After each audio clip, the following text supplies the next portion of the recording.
And finally, in the year 2020, we are supposed to be a developed country. And a developed country should have a stronger representation of environmental voices in the August House of Parliament. And I cannot say, with an open heart that we already have someone who speaks for the environment in the Parliament in a way that they should. So I think it is now timely, particularly among the younger leaders, people in civil society, to now think about the establishment of a Green Party in Malaysia.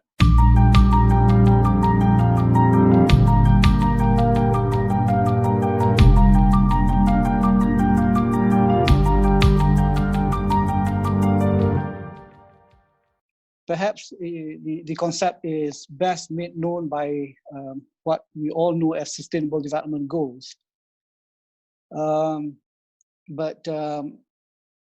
As you see, sustainable development is has a very long history. Even if you look at the international development, seen at the international development, you can see that we have maybe we can trace it back to the publication by Rachel Carson called The Silent Spring. And then, of course, the watershed meeting that precipitated the global interest on sustainable development was the 1992 Earth Summit. And then it was followed by a series of other international meetings of various kinds. And it culminated in a big meeting in New York, which the head of states has agreed to a suite of 17 sustainable development goals and about 169 targets that we have to achieve, the global society has to achieve by 2030 for us to become a sustainable society. But the quest for a sustainable society is, again, is not just a question of 50 or 60 years. It has been with us since perhaps the beginning of mankind. I think if you look at on the screen, you have the hunter-gatherer society, which lasted for about 2.5 million years, and then we were followed by the agrarian agricultural society, which existed for more or less 12,000 years. And it was only recently that the human society evolved itself into an industrial society, and a very important period where we begin to change the face of the earth in a very big way. Compared to agrarian society, of course, there were changes. There were changes made during the period of hunter-gatherer society as well, but not as intensive as it was during the industrial society. And I think we are still in that mode, and we are still struggling to find what is the model for us to move to become a sustainable society. If you look at the history of our own development, Malaysia's development profile, what you have on the screen. If you take the idea of sustainable development as a convergence of environmental, social, and economic pillars of development, you see on the screen, we can say that we've done very well when it comes to on the social pillar of development. The poverty rate has gone down from over 40% to 0.4% in the past few years. And then on the economic pillar of development, the GDP per capita has also risen over the years, and I think we are now revolving around $10,000 GNI income per capita. But the problem that we have is that we are yet to achieve the convergence of three pillars, because our ecological footprint has also increased in the past 60 years or so, concomitant or in tandem with GDP per capita. So we cannot claim to the rest of the world that we have achieved sustainable development. So that's where we're at now. And just to kickstart our discussion tonight, I'm gonna, because this is a period, we are in the period of lockdown, I think it would be good to talk about environmental maladies. We have to tackle 5 environmental maladies to make sustainable development work in Malaysia. The first one is something wrong with the format there. The first one is the general apathy among the public at large. The second malady is ineffectual policy implementation. the third one is anti-ecological land use pattern in Malaysia. And we are also bedeviled by outdated federalism in the country. And I would also argue that our political will is absent. I'm not saying lacking, I'm saying absent. So let's go one by one here. Malady number one is, if you ask me to summarize, I would say that we are green, but we are hardly clean. The disregard of the environment is culturally entrenched in Malaysia.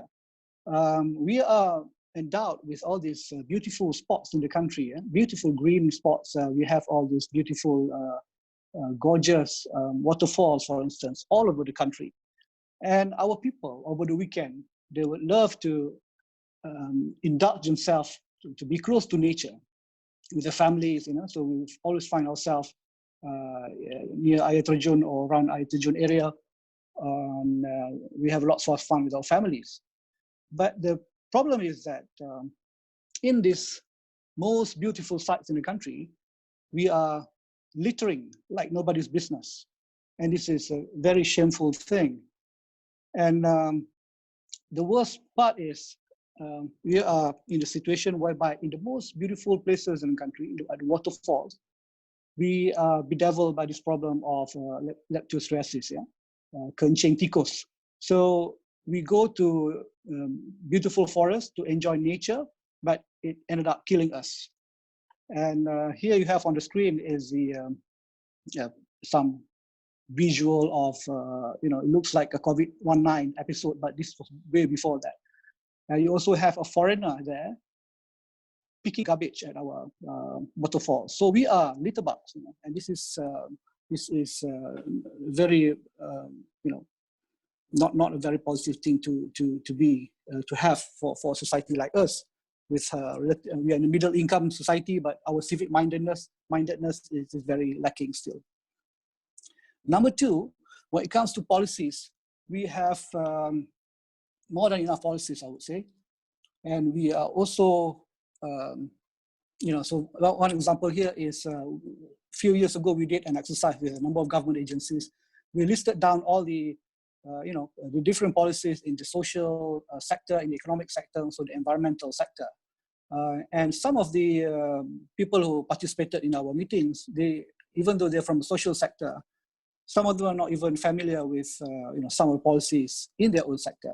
So we have an abundance of policies, but they are not very well calibrated.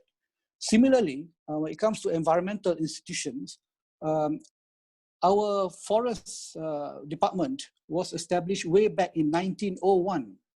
Similarly, our first wildlife reserve was established in Chio, Perak in 1903. So we can claim that we have been thinking about the problem of the environment for over 100 years, but we still haven't managed to get it right. And this is also visible in the commitment that we put into some of the environmental institutions that we established. This is this data is a few years old, referring to the Ministry of Natural Resources and Environment, the previous two governments, and also the Ministry of Energy, Green Technology and Water. We, out of the yearly budget, we only spend about 1% for our environmental institution. And if you look at the old setup of the Ministry of Environment, Natural Resources, we had about 14,000 staff. So most of the billion of ringgit that we have for allocation for the ministry was actually meant to pay salaries and emoluments. So they're not for programs, they're not for activities that will ward off environmental ills or the maladies that I mentioned. So there's a lack of commitment when it comes to the money that is spent on the environment. Secondly, the price of natural resources is not visible in our economy. If you take the case of water, if you compare our water rates, water tariff with our neighbors in Singapore, for instance, they pay about 3 ringgit 80 cents per average 1,000 litre for the first 35,000 litre per month. Yeah, in Tokyo is a bit far, but Jakarta even pay about 1 ringgit 80 cents. And in Penang, Penang is I think the cheapest when it comes to water tariff now, I think, if I'm not mistaken. is only 70 cents. Yeah? So it's very low compared to our friends in the region. So we pay more for our mobile phone bill, for electricity bill, than even for our Starbucks. The cost of our Starbucks cup is more than what we pay for our water bill in some states. And there's a case of misplaced, our values were misplaced. I just like to quote from the former Chief Justice of Malaysia, Tun Arifin Zakaria. He said that in 2005, a man in Tumpat, Kelantan was found guilty by the magistrate's court for illegal possession of a dead tiger, a protected animal, and walked out as a free man after he paid the fine of 7,000 ringgit. In contrast, in another case, a man was convicted for theft of 11 cans of tiger beer and Guinness stud worth 70 ringgit in 2010, was sentenced to 5 years imprisonment. And Tun Arifin said that clearly our values were misplaced. Surely our tigers are worth more than the 11 cans of beer. So that is the kind of emphasis we have, or priority we have on the environment. And then if you look at our land use pattern, it is anti-ecological, I would claim. The screen shows the loss of forests over the years from the 1950s to 2010. Yeah, I think now we are left with only about 40% of our land in Peninsular Malaysia covered by forests, compared to 1950s when it was still about 80% covered. And this has caused a number of security concerns. 5 of the states in Peninsular Malaysia are considered water deficit states because we are not protecting our water resources or the watersheds.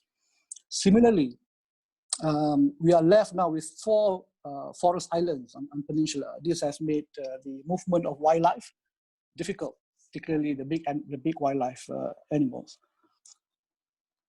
And most of you are from Penang, I was told. It's the same case in Penang as well. So you can see the urban areas has expanded over the years. It is quite natural in a way. But at the same time, you can see the reclaimable area is increasing over the years. And of course, you are now struggling with a new development, a new reclaimed area development in the southern part of the island. So the story keeps on repeating itself. And this is my hobby horse. Dr. Hezri Chan is also in the audience. Some years back, we did some work in Tasik Chini in Pahang. Around 2010, Tasik Chini was declared as a UNESCO Biosphere Reserve. But in 2012, the state government has given up 11 iron ore licenses, that qualified these small plots not to be, regulated by the environmental impact assessment. So this is supposed to be the most beautiful natural lake in Malaysia, but you can see it has, mined just about 10 meters from the water body, an iron ore mine. And this is not the first assault on the natural ecosystem of Tasik Chini. It started with large-scale plantation agriculture in the 1980s, followed by construction of dam, and then ecotourism came in. And over the years, the natural ecosystem shifted from pristine area to being a disturbed ecosystem to become then a degraded ecosystem. And around 2012, the locals were started saying that Tasik Chini bakal lenyap 2030. And this appeared on Berita Harian front page, and it became a national issue, a national campaign to save Tasik Chini. And the illness number 4 is we are constrained by the outdated arrangement on the federal state. Our federal state institutional arrangement is outdated, and this puts our natural resources under clear and present danger. If you compare our constitution with our neighbors, there is no clear provision on the right for protection of environment or sustainable development. In comparison to for instance, Thailand, there's a clear section 78 that mentioned that the state should conserve the environment. Similarly, in the Philippine constitution, there's a clear mention on the protection of environment. There was a hesitation even before. Yeah, the commissioners went around to some of the states, and they even way back in 1956 when they were going around in Malaysia on boats and on the road, they found that there was already evidence of erosion or soil erosion in the river, on the riverbank. And, mind you, this was a time when 80% of the land was still covered by forests. And now we are where we are now. This is the condition of our lake, our rivers. The word security is a military word. I was with Institute for Strategic International Studies for quite some years. And that's where we learn about the word environmental security. In the case of Malaysia, we cannot even secure the place where the river flows because of the federal state conundrum. As a result, nobody has complete control over water resources or the quality of our rivers. And more often than not, or sometimes rather, it ends up in our, the water coming up from our pipes also ended up having the same color. Number 5, when it comes to the protection of our environmentally sensitive areas, there is clearly a lack of political will. If you scan the headlines or executive coverage, news coverage over the years, you may have a feeling that the nation is under siege when it comes to environmental degradation. Ulu Muda Kedah, for instance, a few years ago was under, there was a big logging issue. And then Cameron Highlands, the vegetable farming has put us in great danger. Similarly, in other areas that which we can consider as environmental sensitive areas. And the media has been very faithful in terms of reporting what's going on in our environmental sensitive areas. But still, if you look at Tasik Chini, 5 years after the campaign, you can see that the situation has gone from bad to worse. So 5 years after, we thought that with good environmental coverage, things will improve, but not necessarily so. And I remember a makcik, this is not makcik Kia, as reported in our PHK Rangsangan, but this is makcik Saripah. She was 70 years old at that time, around 2012. And she was very articulate in saying that in the case of Tasik Chini, we are trapped. We turn left, we face palm oil plantations. We turn right, we see logging. Behind us, we see iron ore mines. And facing the lake, we can see that it is dying. So this is the predicament that we are in. And we have to find ways to ward off or to tackle the 5 maladies or 5 illnesses in our society that I mentioned just now. So if I can propose a number of solutions that the government should consider or the society at large should consider for us to become or to make sustainable development work in Malaysia. One is, when it comes to the social apathy, I think it is now timely to introduce and implement carrot and stick measures for public civil obedience. I think we have been very lenient, not enforcing, many things that the public should be observing. I think now it is timely. And we have seen with the past 1 year or so when the government started to impose a ban on smoking. It worked quite well in the Klang Valley, at least, not in Langkawi where I am now, but at least in Klang Valley, people seem to be changing their behavior to respond to the new regulation by the government. So I think we have to move towards the same direction to ensure that the public behave in a way that is beneficial to the environment. For the ineffective policies that we have, there is an opportunity for us now to look at revamping the government coordination mechanism. We have lots of these agencies I mentioned to you. A few of those agencies have been around for the longest time, but coordination is still not up to the level where we can mobilize the society towards sustainable development. So a kind of a pemandu-like structure, a structure that can short-circuit the administrative system in the government is very desirable, I think, to ensure that we will have effective policy implementation in the future. And we may also want to consider that a pool of environmental or sustainability officials is created, and we should create a pool in JPA, or PTD should create a pool that bring together environmental expertise, sustainability expertise, so that these people, these officers, will move to, there's a career path for them to move from one agency to the other that specializes in environment. Because it's a very specialized skill. It takes a lot of time, to master some of these areas. And it is also now timely to roll out a comprehensive green economy plan for the country. More often than not, we only see environment as a cost issue. You have to fork out more money to build or to develop programs for the environment. But there are trillions of US dollars floating in the international market somewhere for companies, for countries to move towards a greener economy path. And I think the obsession or the Sustainable Development Goals fever that we're seeing the past few years have also helped in pushing the green economy agenda forward. So there is an opportunity for Malaysia to look into this in a bigger way.